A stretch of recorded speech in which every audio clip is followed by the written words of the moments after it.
خلک وایي که نه وایي د روژې هر ماښام اختر دی وایي زرې زرې د پېشمني د لاسه ژومه پېشمني د خوبه پاڅېدلي ډېر خلک یې هلکه پاسه که نه پېشمني وکړه نه پاسم پابسم بس زه موړی یم زه په ناره نیسم ناروا دي مکروه دي په ناره به نه نیسې پېشمني ته رسول الله مبارکه غذا ویلې ده یو صحابي فرمایي وی رسول الله مبارک را آواز راکړه هلموا الی الغداء المبارک هلموا الی الغداء المبارک پېشمني له راپلاشه چې دا ډېر مبارک شی دی مبارک زموږ علماو یو برکت یې دا دی چې پېشمني دې وکړه نو ته به موړې روژه به ښه اطمینان سره ونیسې او که مو پېشمني دې ونه کړه لسو یولسو له به اوږې نو بیا په دا روژه ستومانه پېشمني دې وکړه تنده به دې نی چېرته مازدیګر به دې تنده راشي اوبو په وجود کې دې اوبه پرتې دي په رګونو کې دې رطوبت او اوبه پرتې دي او که پېشمني دې اوبه نه څښلې چای دې نه څښلې 10 بجې به د باندې تنده غالبه شي چې وجود کې کومې اوبه د شپې پرتې دي متیازو کې خوله کې بوځي نو بیا به تږې خدایا دا مې څه غلطي کړې ده ناجوړه به شي ناجوړه به شي یو دوه به ونیسې بله بیا نه شي نیولی نو برکت یو دا دی چې وجود به دې موړ په موړ پاتې تنده به دې نه لګي نو اطمینان سره به روژه ونیسې او دویم برکت د دې څه دی دویم دې خوراک سره د روژې غوندې د یو عظیم عمل شروع کېږي دا ته په دې نیت کې دا خوراک ګوره انما الاعمال بالنیات نیت ته دا دی چې دا خوراک دی لکم چې دا څه وخت زما خېټه کې پروتي چې د روژې تکلیف راته نه او روژه الله له په خوشحالۍ ونیسم المبارک او بعض علماو یو برکت یې بل هم دی څنګه زما وروڼو چې مخکې روژه فرض شوه نو قانون به څه قانون به ده چې سړی به روژه به دی به اوده شو روژه به شروع شوه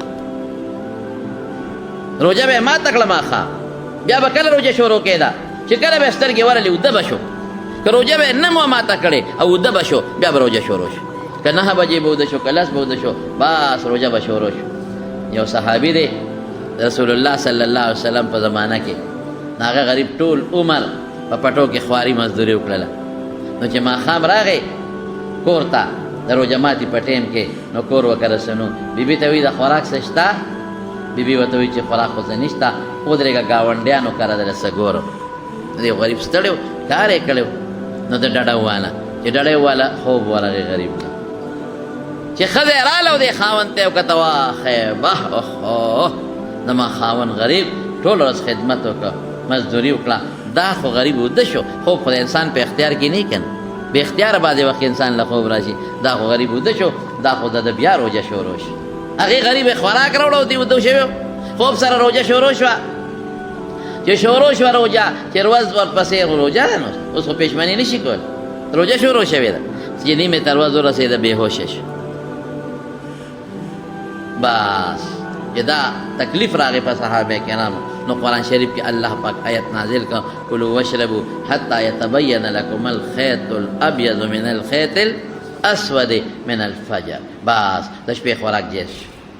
خورئ اوبه هم څښئ کم وخته پورې که ودم شي پروا نشته چې را پاسې نو خوراک څښاک کوه کم وخته پورې کوه چې تر څو سبا نه راختلې نو ګوره مبارک ویلی شو مبارکه برکت یې دا دی چې په نورو امتونو دا شی نو دا د رسول الله مبارک امت له خدای یو تحفه ورکړه د رسول الله مبارک امت له خدای پاک یو تحفه ورکړه نو چې د الله د طرف ته انسان ته یو تحفه میلو شي نو دا برکتي شی وي که برکتي شی نه نو روحاني برکت جسمانی برکت روحاني برکت دا خدای احسان کړه په مسلمان او دې کې د الله شي کې یو حکمت دی که داسې نه وي که نه اوهو چې دا روژه خو ډېره ګرانه ده اوس چې ځان ته رایادی مړه زموږ داسې روژه ده هغه خواران چې به اوده شو روژه به یې شروع شوه شکر دی که وی مونږ به بیا نیوله الحمدلله که هغه وي مونږ به بیا نیوله د الله حکم به و الله ته ډېر لوی مهربانه ستا شکر ادا کوو چې را باندې احسان کړه یو دا مسله وه یو بله یو مسله هم پکې وه درته به یې وایم ځنو د شپې د خپلې بیبي سره یو ځای کېدل هم پر منع و په روژه کې بس چې میاشت به ولیدلی شوه نو بس د ورځې شپې به انسان بیا د خپل خواهشات نشي پوره کولی د شپې هم بند و د شپې به هم نه نږدې کېدی چې اختر به اعلان وشو نو بیا به سړی نږدې کېده نو ګرانې انسان ته بعض انسان خواهشات غالب وي د بعضې صحابو نه پکې داسې څه واقعات هم وشو نو الله پاک هغه اجازت هم ورکړه هغه اجازت هم رب العالمین ورکړه په رمضان کې چې تاسو د خپلو بیبیانو ته د روژې د ماتېدو نه پس تر پېشمني پورې نږدې کېدی شي. ګوره صحابو څومره سختې روژې وې، موږ ته الله اسانه کړه. دغه روژې به صحابو په خپلو ماشومانو نیولې، نو پېشمني له به یې پاسو. نو پېشمني ته پاسېدل او پېشمني خوړل سنت دي، ښه دې ته خامخا پاسئ، خامخا. بلکې زه خو تاسو ته یو خبره کوم، زما انشاءالله چې دا خبره تاسو ومنئ نو ډېر خیر به خدای درکړي. د پېشمني نه داسې نیمه ګنټه مخکې پاسئ، زیات نه خیر دی، څو منټه، نیمه ګنټه. نو په دې 5 منټو کې اودس کېږي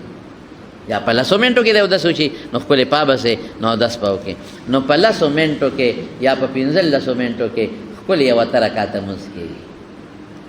مزیدار. څلورم کولی شي، دوم کولی شي، شپږم کولی شي، اته د رسول الله مبارک غالب تهجد چې اته رکعته، نو بیا په دغه 10-12 منټه کې سړی روټۍ خوړی شي، هېڅ مشکل نشته دی. نو ګوره تهجد لږ مهرباني وکړئ د رمضان په دې میاشت کې کوئ. قسم دی حضرت عائشہ صدیقہ رضی اللہ تعالیٰ عنہ فرمائے، بخاری حدیث دی، وی نبی علیہ السلام به د رمضان په شپه کې دومره مشقت کو چې په نورو شپو کې به دونه مشقت نه کو. هغې خو به هره شپه د الله عبادت کو. تهجد خو به نبی علیہ السلام مستقل کول، بلکې بعض علما وایي چې په هغه تهجد فرض و، په موږ فرض نه دي، مستحب دي، سنت دی، او په هغه فرض و. خو خیر که څوک وایي چې فرض نه مو، نو په نورو میاشتو کې به دونه مشقت نه کو لکه په رمضان په میاشت کې چې څونه مشقت کو. نو اسیم پېشمني له پاسو کنه، چې پېشمني له پاسې نسواري خو خامخا پاسې، دا خو ماته معلوم دی.